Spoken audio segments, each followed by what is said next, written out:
Here we see we have these two icons. This is a mobile icon, this is camera icons.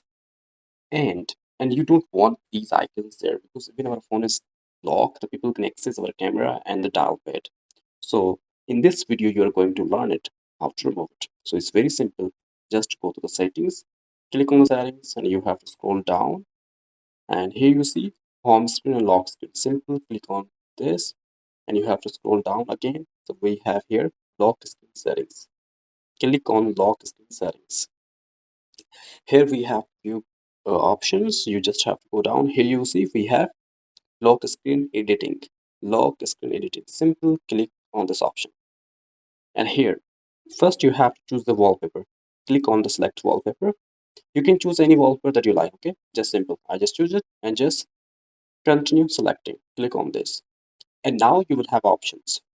Here you see we have these two options. Just click on this phone icon and click on none. Simple there and go back. Again, click on the camera, select the same one, just go back and then save it. It will take you a few seconds and it will apply. And now you can go back there and lock our phone. Here you see there's no icons. If this video helped you, please like this video and subscribe our channel. And if you have any kind of problems, any kind of issues related to your phone or laptop, please write in the comment. I will make the video. Thank you. Have a nice day.